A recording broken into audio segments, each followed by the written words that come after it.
Coming up on News Desk, anti-LGBTQI plus bill, key among several issues for consideration by Parliament as the House resumes sitting today after a long break. We'll take you live to the floor or to what to expect on the first day of sitting. And the mad rush for employment in the security service. Go through the system. If you're out, then you go. We are trying to get everybody attended to within the 4 days. We share excerpts of the ongoing Ghana Immigration Service recruitment process across the country as thousands of youth mass up at the various centers to be enlisted. And road policing to get better as police urges public to report officers who frustrate them on the highways without reason. How different will this be? We'll get talking with the MTTD. And Ms. Relaya, we have business and sports also coming up in this package, to stay tuned in. Parliament is resuming sitting today to start the third meeting of the first session of the 8th Parliament of the Fourth Republic. The House has been on recess for over 2 months. Top of the agenda is a much talked about anti-LGBTQI plus bill. The House has received several memoranda from the public, largely impressing on it to consider for passage the proper Human, Sexual and Ghanaian Family Values Bill 2021. A section of the public is also unhappy about the current state of the bill and is demanding in particular the decriminalization of activities of persons engaged in LGBTQI plus practices.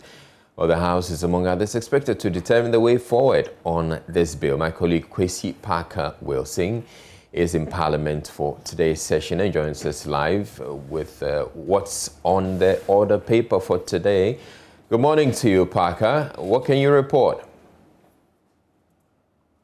Right, we'll have to get back to Parker in a bit, but among the several groups advocating the passage of the LGBTQI plus bill is the Federation of Muslim Women's Association in Ghana, FOMWAC. The group is expressing concern about the future of their male children and generations to come if homosexuality is permitted in the country. Some are believed to be withdrawing their children from the boarding house over fears of possible influence by their peers to engage in LGBTQI plus practices. But how so?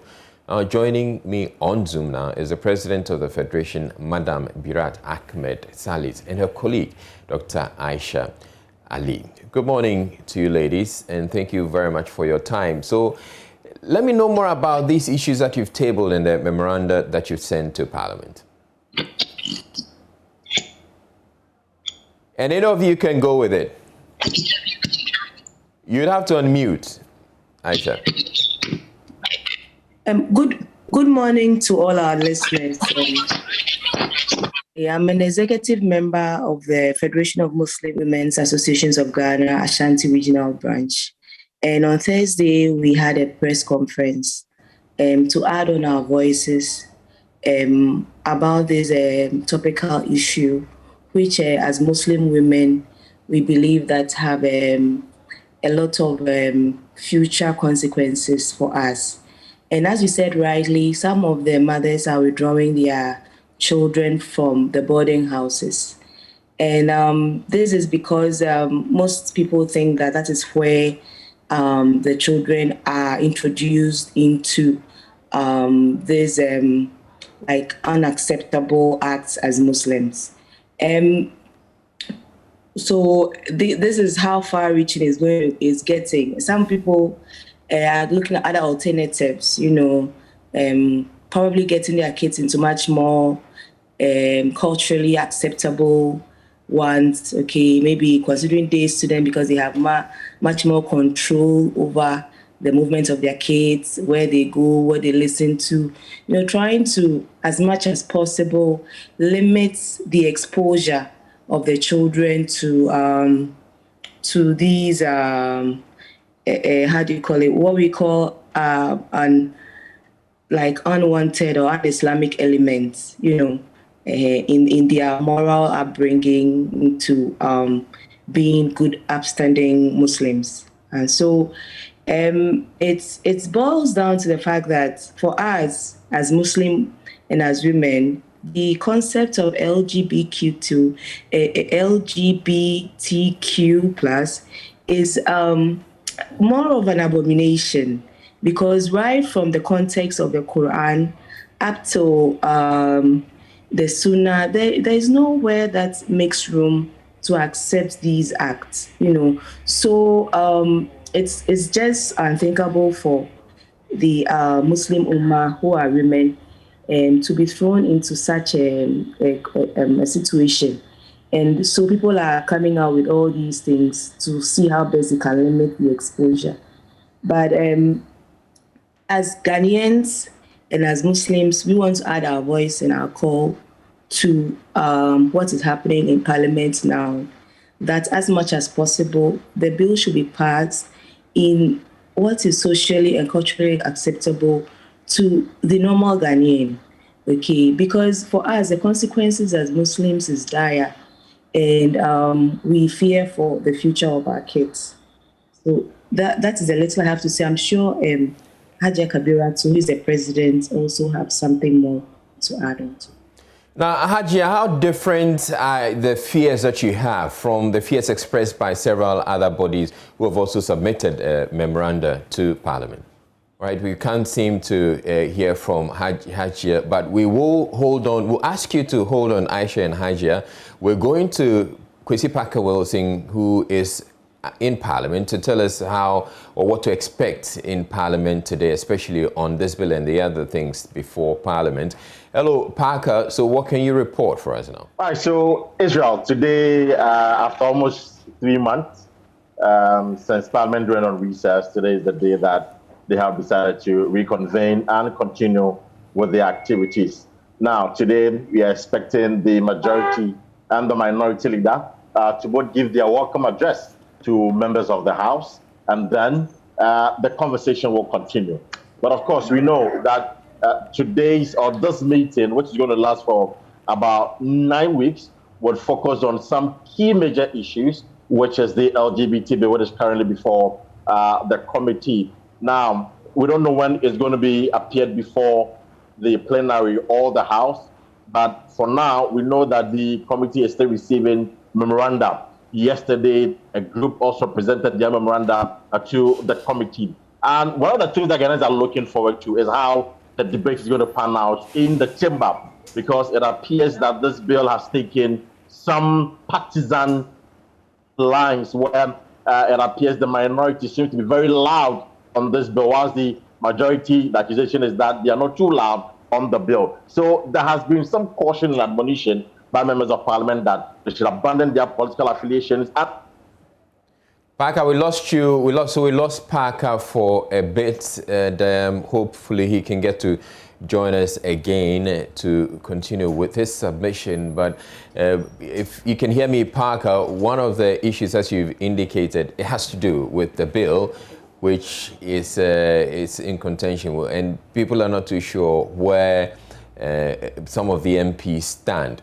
But it's early days yet to expect any debate on the issue or, commentary on the issue by MPs, isn't it? Not early days yet. In fact, there are some Ghanaians who have asked the 275 MPs to state their opinion on the bill.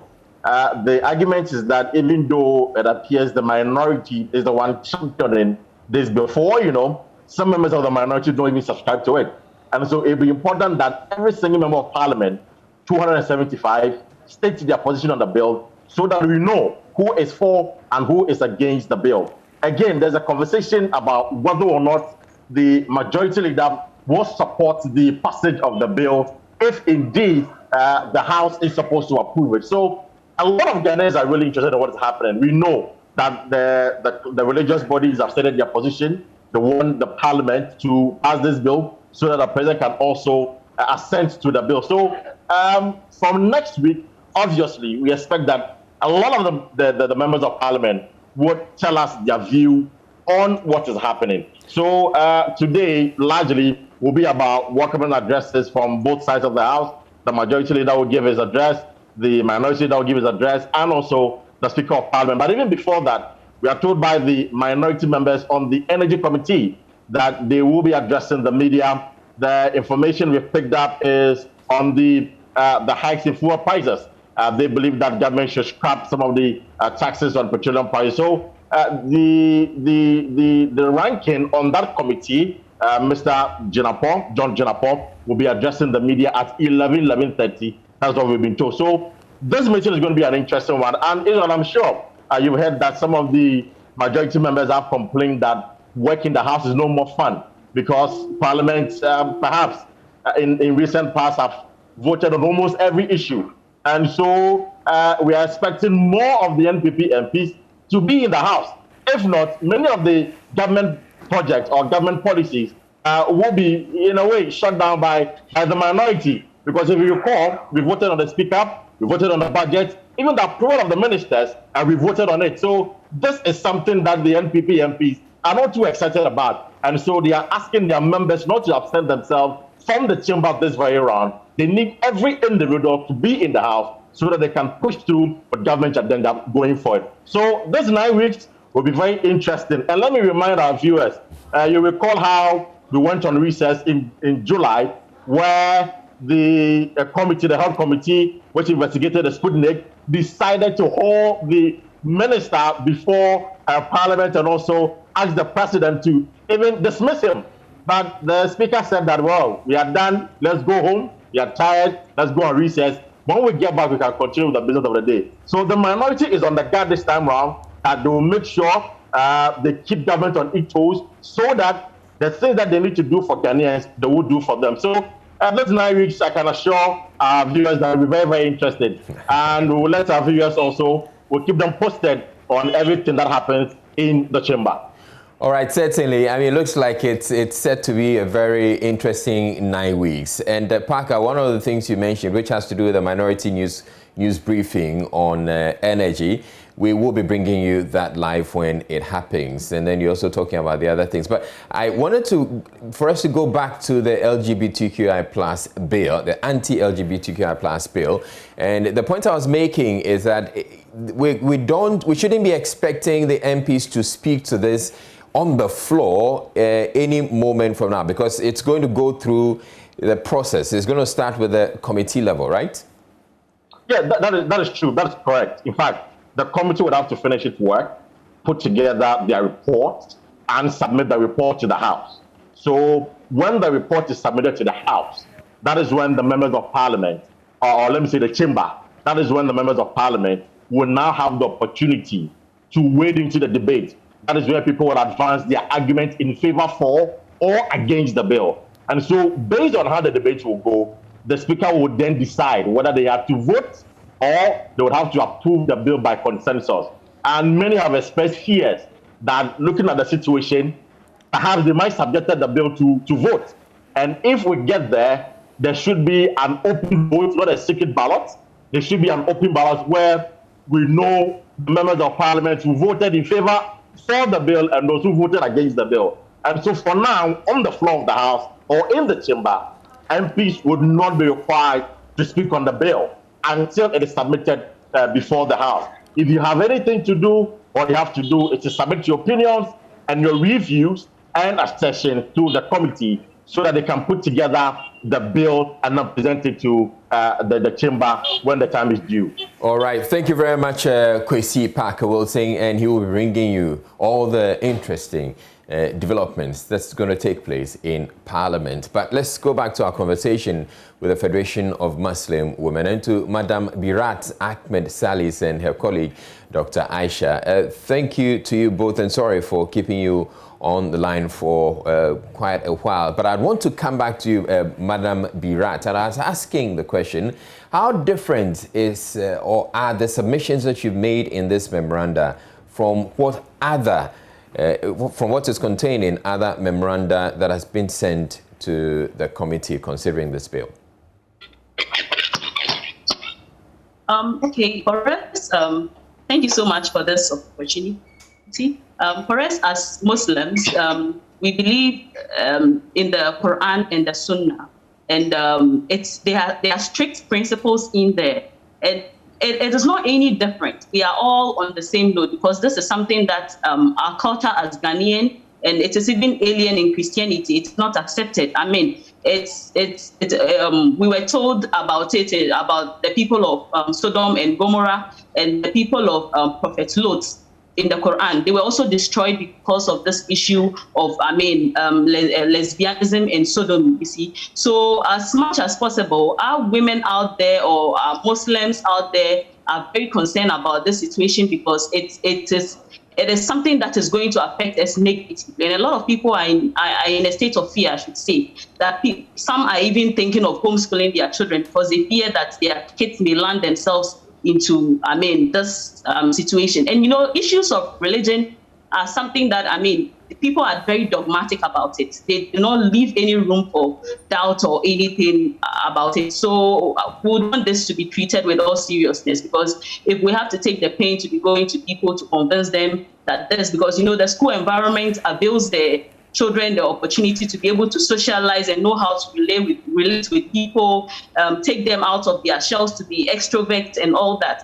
So if a parent is in a state of doubt and he's even thinking or contemplating withdrawing the child from the boarding house because the person fears that the child will become a gay or will become a lesbian. Imagine you giving birth to a child and the child says that, okay, you gave birth to me, you have named me Kabira. Now I don't feel like being Kabira again. I feel like being Dauda, or I feel like being Nuruddin. So, what happens? It is altering the creation of Allah. And this is categorically stated in the Quran that nobody should alter the creation of Allah in Surah Al-Rum. So people are actually very, concerned about this.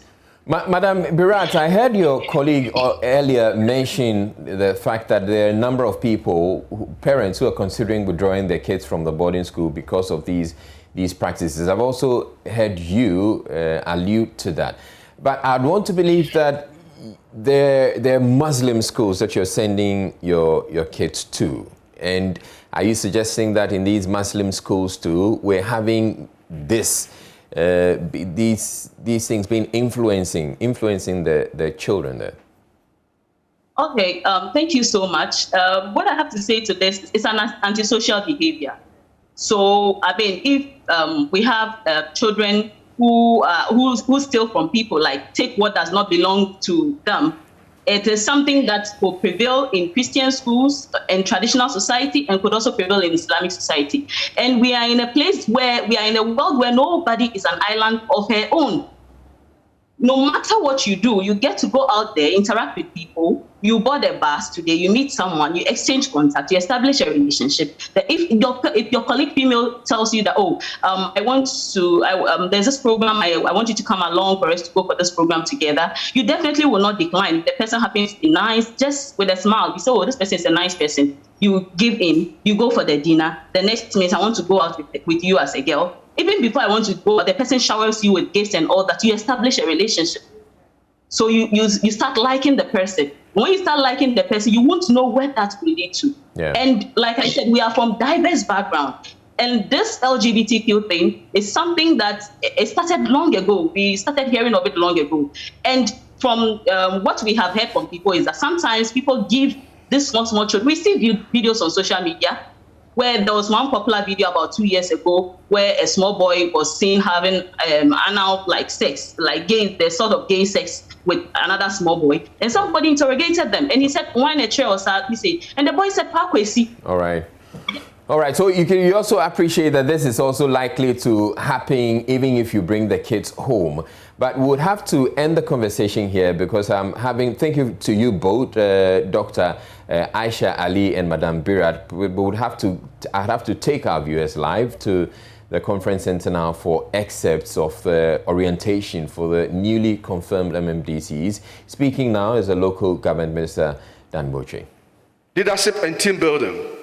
Managing MMDC stakeholder relationships with MPs, traditional authorities, and I'm very happy that a very powerful traditional chief in the person of the Omahine and chairman of the Council of State has irritated this point. MMDCs will take into the Public Finance Management Act, Expenditure Controls and Management System, the GIFMIS, property addressing in MMDCs for accelerated revenue. Nana Chairman, His Excellency the President, the MMDCs will also receive policy direction and guidance from ministers of state on various government flagship programs and projects, including free SHS, 1D, 1F, one village, one dam, planting for foods and jobs, and sanitation and other such policies. On our part, Mr. President, the Ministry of Local Government, Decentralization and Rural Development will continue to champion the cause of decentralized local governance in the country. The Ministry will continue to support with policy guidance, manuals, logistics to enable our MMDCs to function better. And indeed, in September this year, the Ministry issued a new fee-fixing guidelines for MMDAs to aid them in the revenue mobilization. Mr. President, the Ministry, in collaboration with Institute of Local Government Studies, and the Head of Local Government Service, will monitor and evaluate and ensure regular reporting in the performance of MMDCs. The Ministry will seek new engagements with other ministries, our development partners, and the private sector to enhance resource mobilization and transfer to the MMDAs. I wish to challenge all MMDCs to ensure that your new role triggers a better impact in the lives of our people. And this you can achieve by cooperating with all stakeholders in the discharge of the mandate of your office. I also wish to call on all stakeholders to provide our MMDCs the requisite support as they commence their service to the nation. Nana Chairman, Excellency the President, the training program is in 2 phases. We have it today and tomorrow for all the 250 confirmed MMDCs. And on Thursday and Friday, the newly appointed MMDCs, those who are occupying this position for the first time, will have some orientation again on Thursday and Friday. You also see the President, the Ministry has divided the country into 4 zones.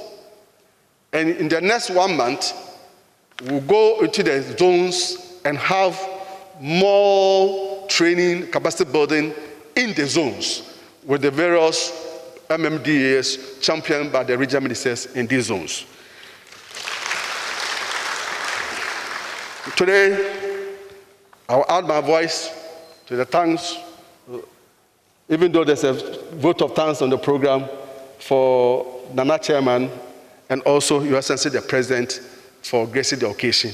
And more so, we are promised to be with us in a special session later tomorrow. I thank you very much.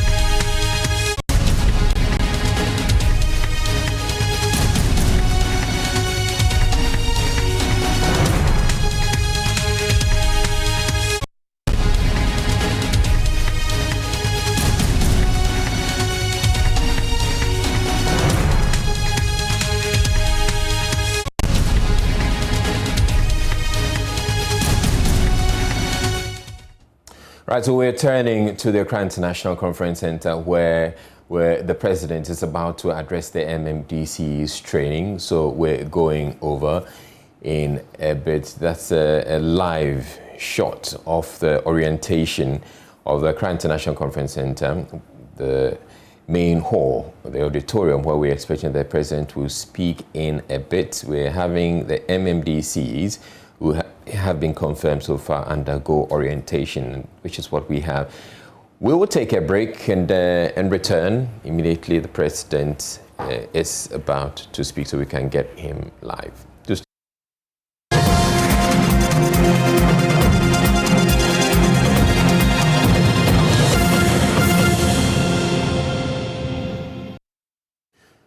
Right, so we're returning to the Accra International Conference Center where the President is about to address the MMDCE's orientation, which is currently taking place. Let's go over now.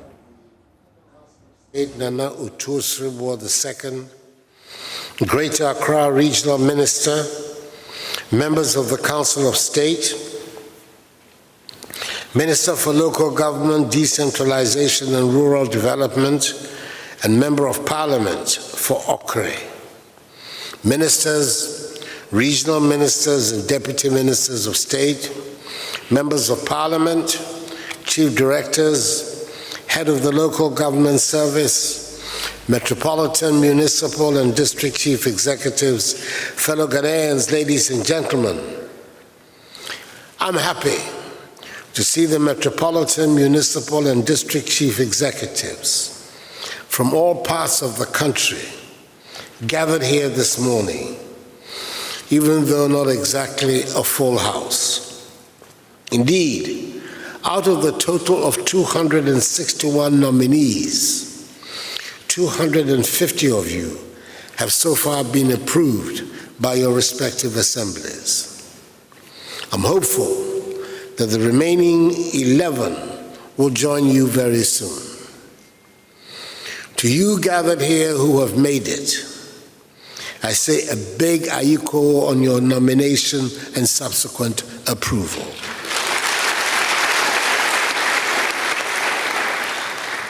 I wish you the best of luck and God's blessings in the discharge of your important duties, and hope that you justify the confidence that your assemblies and I have reposed in you. Ladies and gentlemen, this position, metropolitan, municipal, or district chief executive for short, in the administrative structure of the nation, has attracted considerable attention and scrutiny. This is for good reason. You are the very pillar of local government in our country. The chief executive is the government official who has the most regular and direct interaction with the people. You set the tone for the administration in your areas.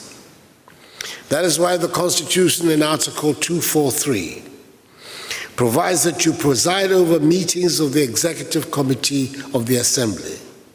Further, you're in charge of the day-to-day performance of the executive and administrative functions of the Assembly, and you are the chief representative of the President in the locality.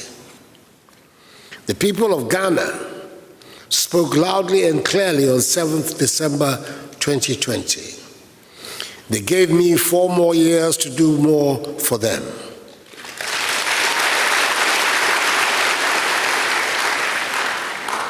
Whether this will be truly reflected in the lives of the people will depend to a large extent on the type of chief executive they get. The best efforts of the President of the Republic and the ministers of state will be considerably undermined if you, in this room, responsible for local government, do not perform creditably. The people of Ghana will see and feel and know that what they voted for has truly arrived if and when their chief executive manages to deliver on the promises of government. And that is why the theme for this orientation program, effective leadership for local economic transformation and improved service delivery in Ghana, the role of MMDCEs, is so appropriate and ties in perfectly with the vision to deepen local governance and decentralization. The Constitution spells out clearly the process through which we should decentralize governance to the local level. Almost 29 years later, this remains very much a work in progress. The instinct of the average citizen is still to look toward Accra for things that fall within the remit of the local authority. I'm expecting that you will be part of the team that finally brings decentralization to fruition. This should mean that the district assemblies build their capacities and are able to handle the responsibilities that have been devolved on them by law. Chief executives, it continues to be a good time to be in charge of districts, municipal, and metropolitan areas. You have the opportunity to transform the local economy and preside over the creation of jobs for our people. The local area is the target for all the programs we set forth in 2017, programs we continue to implement for the growth and transformation of the Ghanaian economy. Planting for food and jobs, $1 million, one constituency, one district, one factory, one village, one dam, and Agenda 111. Policy initiatives, like all the other innovative introductions to the economy, are all very much local initiatives. I would sound a note of caution here. All government initiatives at the local level come within your purview, whether you initiated them or not. The argument that you are not aware of or are not responsible for government initiatives in your localities will not wash with me. You have to familiarize yourselves with everything, whether of your making or not. A chief executive who's indifferent or unaware of government activities in his or her area is not a suitable chief executive. The challenge is thus for all areas to take advantage of these programs to develop your localities. Whilst a lot of funds continue to flow into the localities, and every attempt will be made to get the common fund allocations to you regularly and on time,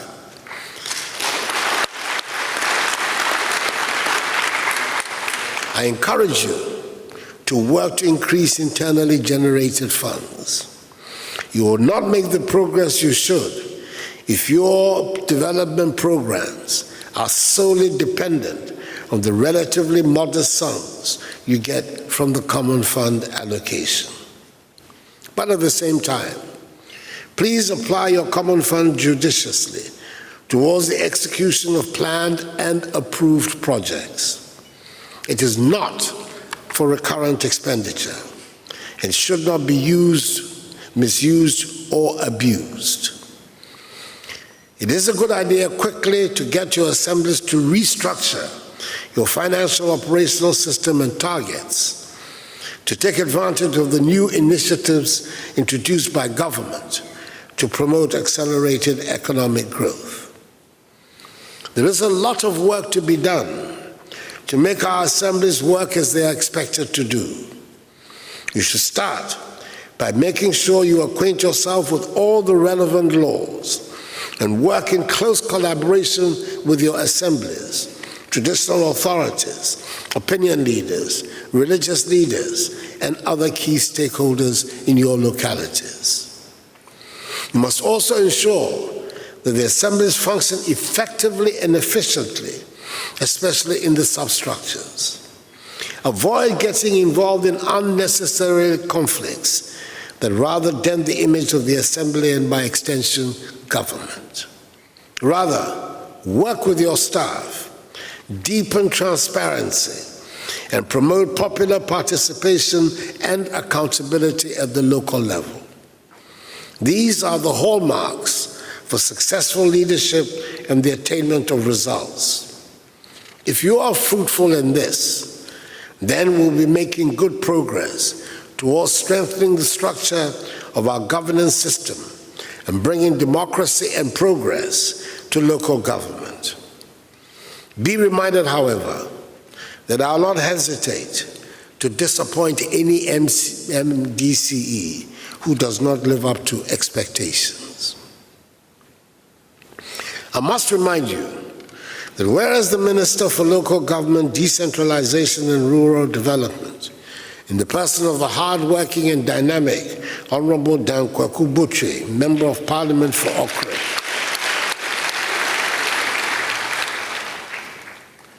who enjoys my full confidence,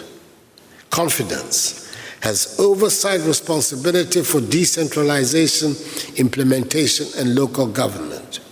Regional ministers are required to monitor and evaluate the performance of MMDCs in their regions and support periodic reports to the President about them. I therefore expect you to accord regional ministers all their due respect, as they are the President's representatives in the regions. The other important role you play is that of Chair of the District Security Committee. You do not need me to remind you that your most important function is to ensure peace and law and order in your area. All our plans will only work if there is peace. I advise you to be careful and tactful in managing issues of intelligence and security. I urge you as soon as possible, i.e. within 3 months of assuming office, to declare your assets as demanded by the Public Office Holders Declaration of Assets and Disqualification Act, 1998, Act 550, Schedule 1, Subschedule 5. That exercise will be monitored. It is important that the Ghanaian people understand that for us, public service is exactly that, public service, not personal gain. Before I conclude, there's one matter which I must address. All of you saw at first hand the massive expression of interest by many to become MMDCEs. It was reported in the news that in Garu in the Upper East region, for example, a father, mother, and son all appeared before the Regional Vetting Committee seeking to be the chief executive out of 17 applicants. Indeed, the competition was keen, and we made sure that the process of selecting our MMDCs was thorough, which has enabled the overwhelming majority of you to be confirmed without any controversy. However, as is well known, I belong to the group that has always advocated for the direct popular election of chief executives on a party political basis. I do not believe there's anything to fear in the direct election of chief executives. On the contrary, it should lead to a deepening of our democracy and better accountability. Excuse me. We tried to bring this to fruition during my first term through the repeal of Article 55, Clause 3 of the Constitution. When I believed there was a broad national consensus for this to happen, the main opposition party, the National Democratic Congress, made a U-turn and stated that it was no longer prepared to go along with the national consensus. They indicated further that they would actively campaign for a no vote. I was convinced that it would not serve the public interest to go ahead with the holding of the referendum to repeal Article 55, Clause 3, without a broad national consensus. The repeal of an entrenched provision of the Constitution should not be driven by partisan party considerations. My government and I will continue to work for a broad national consensus on this issue. And should such a consensus be attained for the repeal of Article 55, Clause 3 of the Constitution, and an agreement reached for political parties to participate in and sponsor candidates for election to metropolitan, municipal, and district assemblies, at any point during my tenure of office as President of the Republic, the matter will be brought back again to the front burner of our public discourse for the necessary action. In conclusion, Chief Executives, I want to stress that you have my confidence and trust. The people of Ghana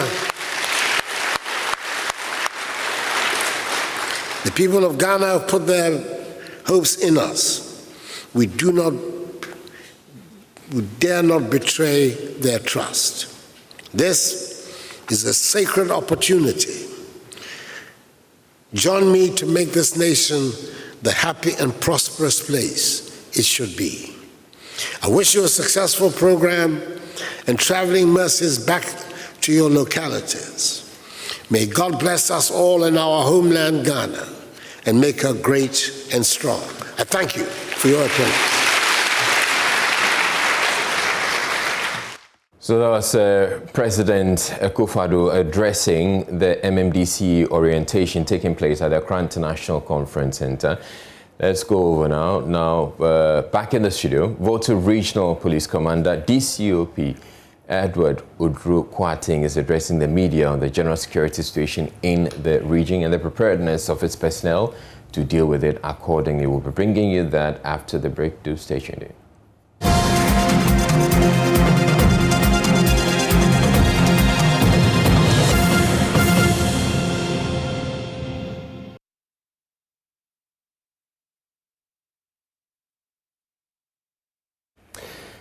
All right, welcome back to news. Yes, now Volta Regional Police Commander DCOP Edward Udru Kwating is addressing the media on the general security situation in the region and the preparedness of his personnel to deal with it accordingly. Let's go live now to the Volta Regional Police Headquarters in Ho for details of that media briefing. Within a short video, this is a warning notice to the criminal to be forewarned and forearmed. In order not to let the cat out of the bag, you have been invited to this briefing to be updated on the general crime situation as part of our accountability responsibility with members of the public whom we serve and more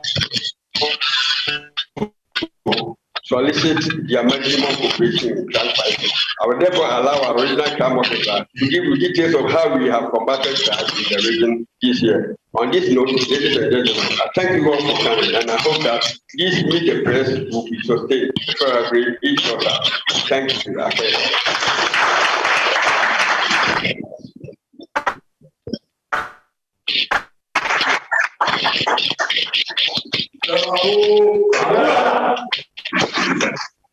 Thank you so much, Tony ODK.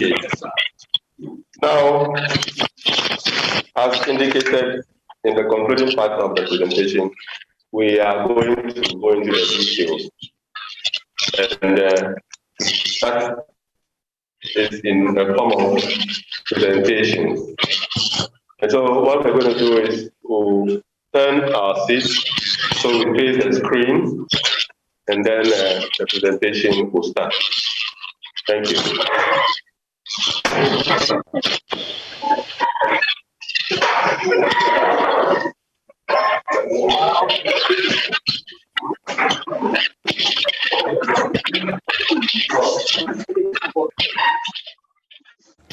All right, so we do apologize for the audio on that sound, not too clear, and too many distractions there. You're watching News Desk. We're taking another break. We'll be back with you in a bit.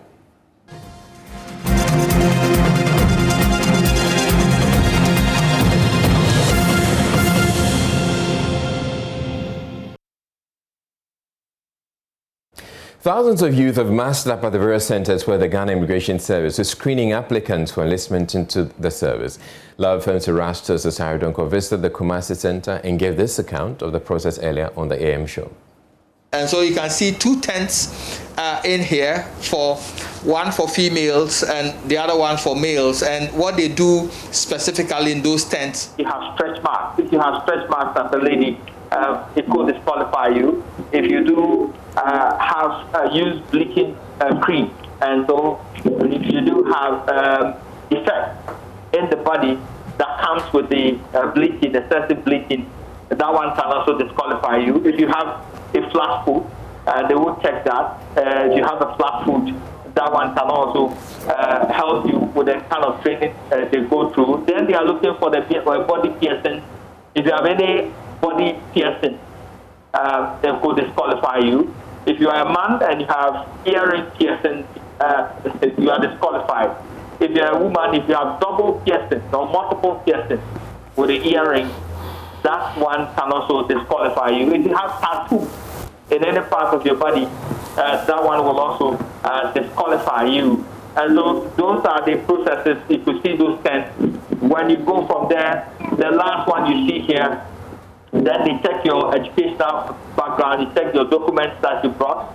If they see that indeed it corresponds with what you have printed out, then you are allowed to go and you are ready to take the IQ test on Saturday, which is the final stage of this whole application process. Then you start your training to become an immigration. With the age limit, they do have applicants who are going in the range of degree, if you have a university degree, or HND, or senior high school. So depending on which one, it comes with specific age groups. You're watching News Desk, and we do apologize we are unable to bring you that making policing better by speaking with the police who are urging the public to report officers who frustrate them needlessly on the roads, on the highways without reason. So we are taking a break. We'll bring you this story at midday. So do stay tuned in to the rest of our programs. So today I'm Israel. Thank you very much for watching. Have a good day.